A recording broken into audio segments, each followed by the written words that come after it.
Welcome back to the First Gnostic Church of Christ. This is video number 2, the reading commentary, the Teachings of Slivanus. In our first video, we come to understand the work of God is to work on self, and to be a king is to put on the crown of mindfulness, of Gnosis, thinking about what you're doing and not to fall prey to the animal nature nor the dogmatic, calcified nature of the left or right-hand path, but to walk that straight and narrow that Christ talked about, the way, the light, the truth. In this case, that part of yourself that is the likeness of God, the seed within, the accomplishment ready to come forth to speak its mission or its message to the world. And that can be done through many different ways, all unique to each one of us. Whether it be you want to write a book, or you want to sing songs, or you want to do computer programming, you want to be a doctor or Olympian. There are many ways in which you can bring light into the world. And our goal here is to understand that is the only true way that you're going to be able to save your spirit. Because by so doing that, you are being authentic to self, and you're using that the Father Mother seated in you. God has already placed within you a mission, an accomplishment, and all you need to do is to do the work, willfully do the work, and therefore you'll bring forth making the Word into flesh. This really is what Silvanus is continually reminding us to do, and that is to not allow our minds to go astray to fleshly desires. That's where we left off in the last video, where he said, "It is good for you, O man, to turn yourself toward the human, rather than toward the animal nature. Toward the fleshly. You will take on the likeness of the part toward which you will turn yourself." So if you turn toward animal nature things, then you will become as the things of flesh. Nature is always changing, and it is resulting from life feeding off of death and that recycling, and therefore that's what you'll be part of. Now, if you take on the human nature, which from the beginning is the spirit, the perfect human within, the Christ of hope of glory within you, then that's eternal, and then you will incarnate into that. And that's what we're seeing here. So let's continue. "I shall say something further to you. Again, for what will you be zealous? Did you wish to become animal when you had come into this kind of nature, but rather share in a nature of life? To be sure, animality will guide you into the race of the earth, but the rational nature will guide you into irrational ways." So what Silvanus is suggesting here is, whether you're the race of spirit or the race of the flesh, it is something that can be changed. It isn't a fixed race. And so this is a misconception by many of the Orthodox circles. They either believe you're born into a fleshly, holy God race or a demonic race of people. And this is what causes all kinds of hierarchical structures and conflict between nations. Because, of course, whatever nation A is going to think they're superior to nation B, and nation B is going to think they're superior to nation A. And they're going to go about trying to get rid of quote-unquote demons. Because how can they sleep if they're demons? They have, of course, fear, and that the demons will come after them. So preemptively, let's get rid of the demons. This is what hierarchical structure does. And so here, Silvanus is again reminding us, as did many other authors throughout Gnostic texts, as well as the Bible, including the Christ, who reminded us there is no Jew or Gentile, male or female. Everybody is equal in the eyes of God, and that everybody is eventually going to come and confess Christ as being the way, and this will lead to everybody being saved. Remember, Christ goes even to the last sheep to find the one lost last sheep, meaning 100% for everybody. And that's the whole point of us coming here, is to redeem this realm. All right, so we want to remain rational, as he says, allowing our spiritual self to shine forth. But the rational nature will guide you in a rational way. Turn toward the rational nature, and cast from yourself the earth-begotten nature. O soul, persistent one, be sober and shake off your drunkenness, which is the work of ignorance. If you persist and live in the body, you will dwell in rusticity. When you entered into a bodily birth, you were begotten. Come into being inside the bridal chamber. Be illuminated in mind. And again, it's in the mind. Remember, what was the gift that Christ requested of the Father Mother before he came to this realm? He requested mind. Why? So that mankind could receive him. Without a mind, how can you receive Gnosis? How can you receive wisdom? How can you receive the Christ and the Sophia? My son, do not swim in any water, and do not allow yourself to be defiled by strange kinds of knowledge. Certainly you know that the schemes of the adversary are not few, and that the tricks which he has are varied. Especially has the Gnotic man been robbed of the intelligence of the snake. For it is fitting for you to be in agreement with the intelligence of these two, with the intelligence of the snake and with the innocence of the dove. So again, humans have been robbed of the intelligence of the serpent, wisdom, that knowledge, also our innocence as the dove. That's really what Christ says. Be you as wise as a serpent, but gentle as a dove. What is it reminding us of? It's reminding us of two places in the Old Testament. Of course, the Garden of Eden, the serpent was in the tree, and the dove that was released from Noah's Ark during the flood. These both hearken to periods when the demiurge, God, wanted to imprison man or even destroy man, but the dove was able to fly above the flood and not be affected by it in the way that the base man was. And the same here. The serpent, which was the Christ and Sophia showing up at the tree, wanted to share the knowledge of good and evil as well as the knowledge of eternal life, the tree of life, which is the Christ, and the Sophia is the tree of knowledge of good and evil. That's wisdom. Goes on, lest he, the adversary, come into you in the guise of a flatterer, as a true friend, saying, I advise good things for you. But you did not recognize the deceitfulness of this one when you received him as a true friend. For he casts into your heart evil thoughts as good ones, and hypocrisy in the guise of true wisdom, avidity in the guise of conservative fragility. Now, this is the key word, conservative fragility. This idea of, Doc, you're so fragile because everything can easily break. If you break one sin, then it's over for you. Love of the glory in the guise of that which is beautiful, boastfulness and pride in the guise of great austerity, godlessness as great godliness. For he who says, I have many gods, is godless, and he who casts spurious knowledge into your heart in the guise of mysterious words, who will be able to comprehend his thoughts and devices, which are varied, since he is a great mind for those who wish to accept him as king. My son, how will you be able to comprehend the schemes of this one, or his soul-killing counsel? For his devices and the schemes of his wickedness are many. And think about his entrances, that is, how he will enter into your soul, and what garment he will enter you. And so, of course, he wants to be known as the great mind, and for you to accept him as king, as your monarchy, as your authority, that you should just answer to him. But instead, accept Christ, who is able to set you free, and who has taken on the devices of that one, so that through these he might destroy him by deceit. For this is the king whom you have, who is forever invincible, against whom no one will be able to fight nor say a word. This is your king and your father, for there is no one like him. The divine teacher is with you always. He is a helper, and he meets you because of the good which is in you. Pointing out again that you're good, your spirit within you. Now, of course, he used the term Christ is as a king, but remember, Christ is within you, and that's what you want to bear in mind. So in this sense, we're not saying that Christ is Lord over you. That's in fact the opposite of what Christ requests of you, but it's saying the king is within you. Do not put maliciousness in your judgment, for every malicious man harms his heart. For only a foolish man is wont to his destruction, but a wise man knows his way. And a foolish man does not guard against speaking a mystery. A wise man, however, does not blurt out every word, and he will be discriminating toward those who hear. Do not mention everything in the presence of those whom you do not know. So here he's talking about how those who get up behind the pulpit proclaim to know the exact date of the end of the earth and all the prophecies and how they line up in the Bible, and they know what sins are right and what's wrong, and they know what's right not only for themselves but everybody else on the planet. They've got all the mysteries figured out. Well, that's the one you don't want to listen to, because that individual is not wise. Professing to be wise, he's but a foolish man. Have a great number of friends, but not counselors. First, examine your counselor, for do not honor anyone who flatters. Their words,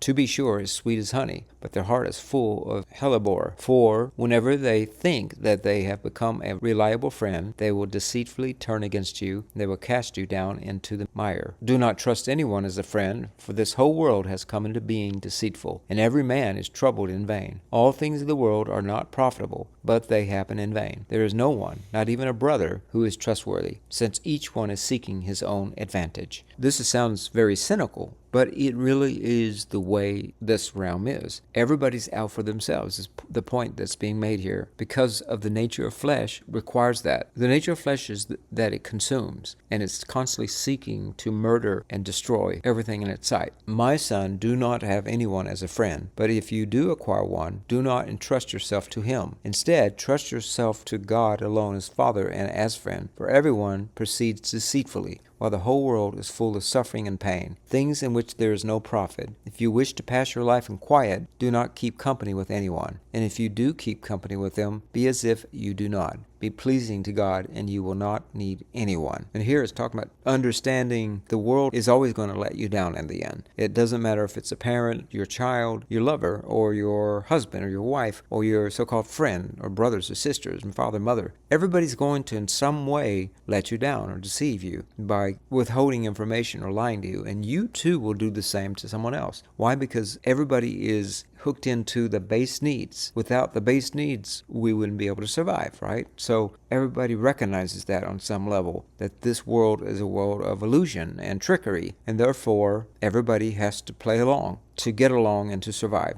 And that's just the way it is. Live with Christ and He will save you. That again is pointing to live within yourself. Trust yourself within. For He is the true light and the sun of life. Just as the sun, which is visible and makes light for the eyes of the flesh, so Christ illuminates every mind and the heart. For if a wicked man who is in the body has an evil death, how much more so does he who has his mind blind? For every blind man goes along in such a way that he is seen, just as one who does not have his mind sane. He does not delight in acquiring the light of Christ, which is reason. And what is the light of Christ? Well, he just told you. It's reason. It's logic. It is using your mind. For everything which is visible is a copy of that which is hidden. For as a fire which burns in a place without being confined to it, so it is with the sun which is in the sky, all of whose rays extend to the places on earth. So what is he saying? Everything has a purpose and a meaning behind it. What you see on the surface isn't truly the purpose of that presentation. It's deeper. Similarly, Christ has a single being, and He gives light to every place. This is also the way in which He speaks of our mind, as if it were a lamp which burns and lights up the place. Being a part of the soul, it gives light to all parts. Furthermore, I shall speak of what is more exalted than this. The mind, with respect to actual being, is in a place, which means it is in the body. But with respect to thought, the mind is not in a place. For how can it be in a place when it contemplates every place? Silvanus is distinguishing between the mind, which is the receptacle, and thought. Remember, the first emanation was what? It was thought from the monad. And we learned that from the secret book of John. And that is everywhere. Thought isn't something that you can contain. It isn't something that is in some kind of vessel. It is just is. But we are able to mention what is more exalted than this. For do not think in your heart that God exists in a place. If you localize the God of all in a place, then it is fitting for you to say that the place is more exalted than He who dwells in it. For that which contains is more exalted than that which is contained. For there is no place which is called incorporeal. For it is not right for us to say that God is corporeal. For the consequence would be that we must attribute both increase and decrease to the corporeal, but also that He, God, who is subject to these, will not remain imperishable.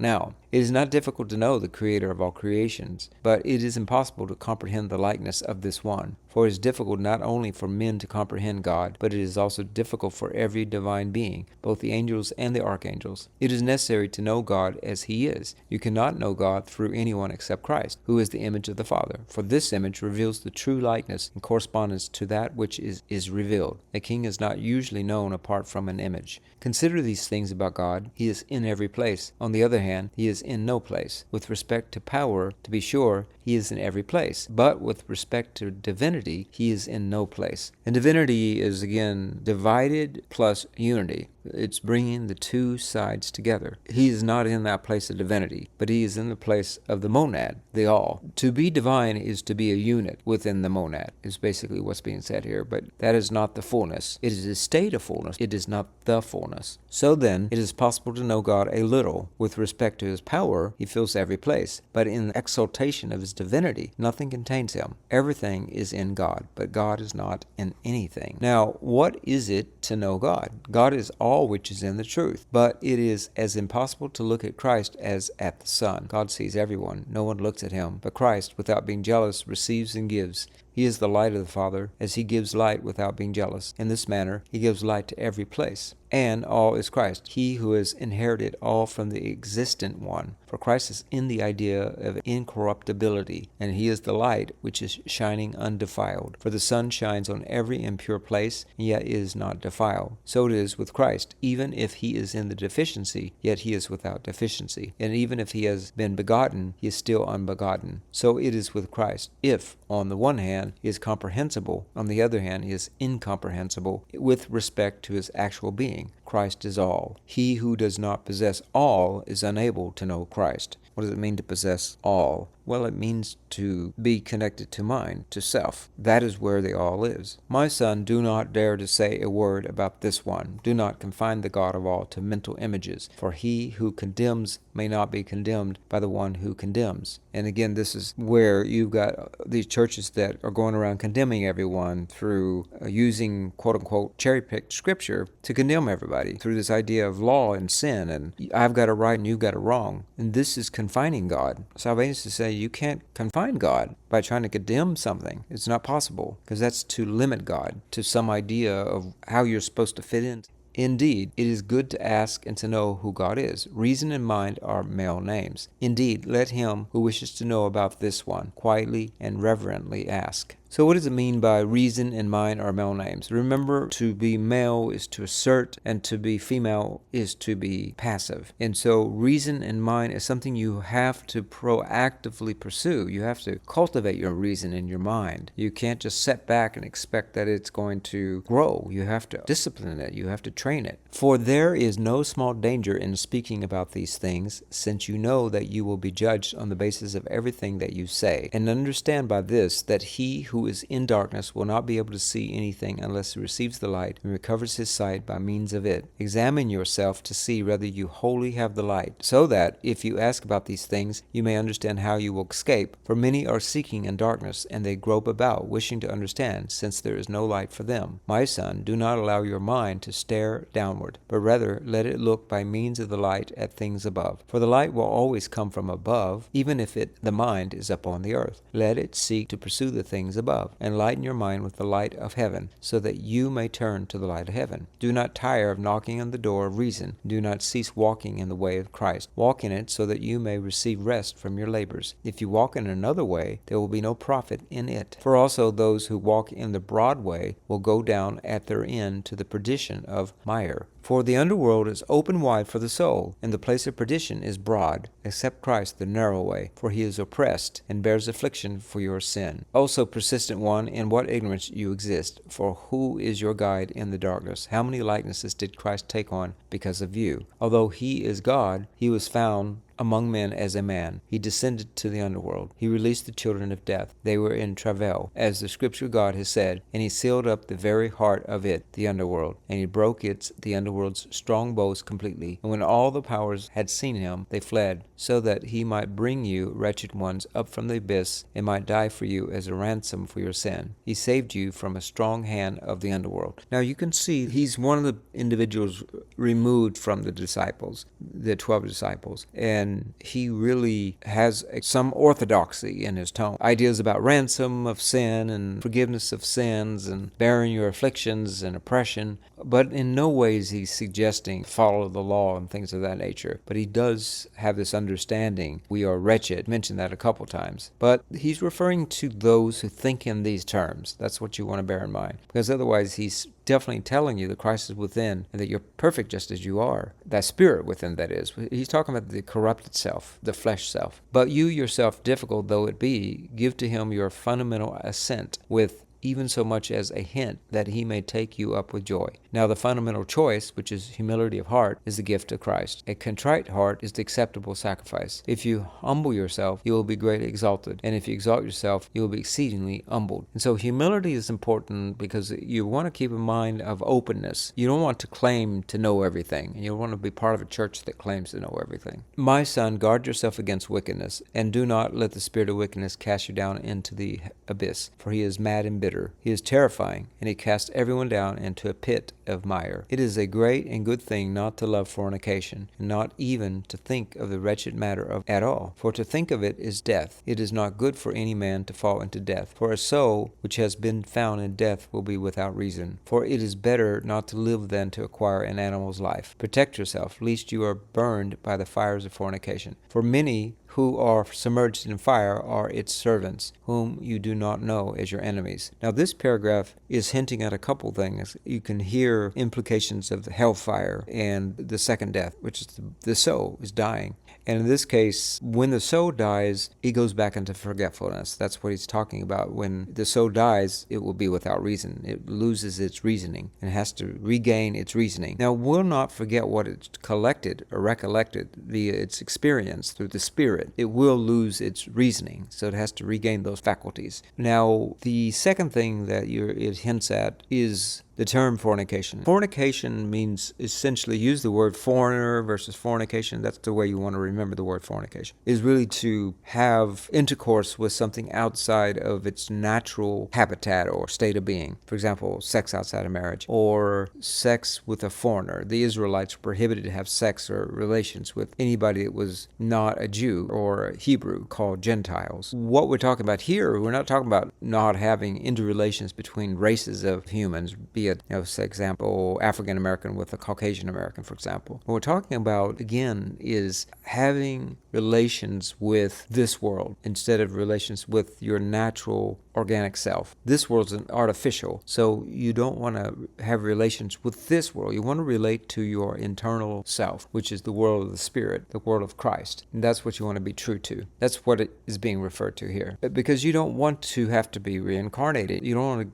have your soul die again along with your body, and that's the bread and the wine. And you want to have a Last Supper, so you're resurrected into the Spirit. O my son, strip off the old garment of fornication, and put on the garment which is clean and shining, that you may be beautiful in it. And when you have this garment, protect it well. Release yourself from every bond, so that you may acquire freedom. Freedom from this realm, right? Freedom from flesh. If you cast out yourself the desire, whose devices are many, you will release yourself from the sins of lust. Again, he's using the word sin, but in Gnosticism we understand sin is missing the mark of understanding, and lust is to have desire for things of the flesh. No real purpose other than to gratify your insatiable appetite of decadence. Listen, O soul, to my advice. Do not become a den of foxes and snakes, nor a hole of serpents and asps, nor a dwelling place of lions, or a place of refuge of basilic snakes. When these things happen to you, O soul, what will you do? For these are the powers of the adversary. Everything which is dead will come into you through them, the powers. For their food is everything which is dead, and every unclean thing. For when these are within you, what living thing will come into you? The living angels will detest you. You are a temple, but you have made yourself a tomb. Cease being a tomb and become again a temple, so that uprightness and divinity may remain in you. Light the light within you. Do not extinguish it. Certainly no one lights a lamp for wild beasts or their young. Raise your dead who have died, for they lived and have died for you. Give them life. They shall live again. For the tree of life is Christ, for he is wisdom. He is also the Word. He is the life, the power, and the door. He is the light, the angel, and the good shepherd. Entrust yourself to this one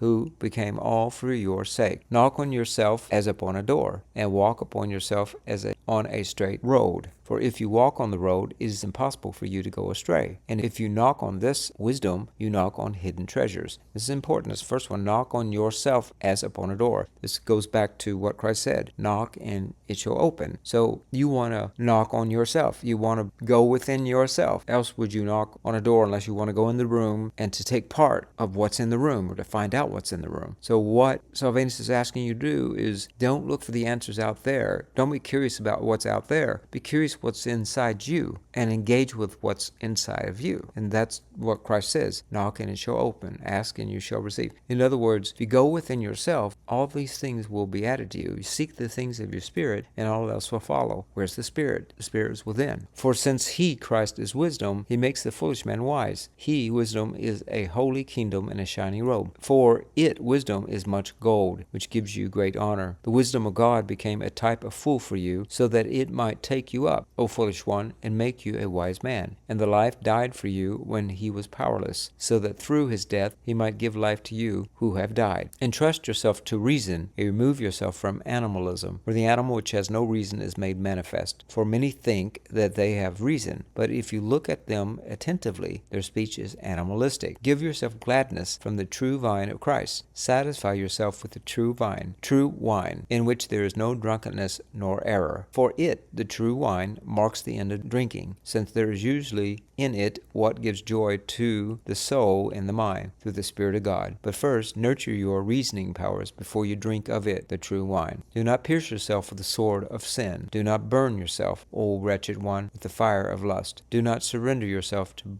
barbarians like a prisoner, nor to savage beasts which want to trample upon you. For they are as lions which roar very loudly. Be not dead, lest they trample upon you. You shall be man. It is possible for you, through reasoning, to conquer them. But the man who does nothing is unworthy of being called rational man. So you have to work for it. That's what the saying, faith without works is empty. So you have to have both faith and works. It isn't just by faith alone. The rational man is he who fears God. He who fears God does nothing insolent. Now, I don't agree with this, but in Gnosticism, all these writers of these texts, made up of many different writers, but the most important thing is the general message. Not every little thing, and whether you agree with it or not, that's not the point. None of these men are, quote-unquote, perfect. Perfect in their own way, within themselves, but they're not going to tell you everything the way you should believe. They're going to tell you the way they believe, and then you can then take from it and base it on what's your truth for you. Now, the one consistent truth is that Christ within, the hope of glory. That's the way, the light, and the truth. Where we're from and all of that, and where we're going and how to get there, all those things are consistent. You'll know that. But from writer to writer, you're going to get some things a little bit different. Some that are much more conservative, some are more liberal in the way they write their text. So bear that in mind. And he who guards himself against doing anything insolent is one who keeps his guiding principle. Although he is a man who exists on earth, he makes himself like God. But he who makes himself like God is one who does nothing unworthy of God, according to the statement of Paul, who has become like Christ. And so, again, we want to see ourselves at that level. For who shows reverence for God while not wanting to do things which are pleasing to him? For piety is that which is from the heart, and piety from the heart characterizes every soul which is near to God. If you're coming from the heart, that is really ultimately you doing your mission. The soul which is a member of God's household is one which is kept pure, and the soul which has put on Christ is one which is pure. It is impossible for it to sin. Now where Christ is, there sin is idle. So see, if you have Christ within and you follow that within you, you're not going to go astray, basically. You're not going to misunderstand, because it's your truth, and that is what is going to be consistently based upon what's reliable and valid for you. And remember, sin is missing the mark of understanding. And if you're looking outside for the answer of who you are and what you should be doing while you're on this planet and how to behave, then you're going to go astray. There's no way that if we go by the orthodox version of that term sin, we're going to be able to be sinless, because nobody can be sinless according to that definition. So obviously that's not what Silvanus is talking about. Let Christ alone enter your world, and let him bring to naught all powers which have come upon you. Let him enter the temple which is within you, so that he may cast out all the merchants. Let him dwell in the temple which is within you, and may you become from him a priest, Levite, entering in purity. Now, again, you can see he's got the conservative tones here about Levite. The idea of Levite is being pure. Really, that's ultimately the goal here. It's not talking about,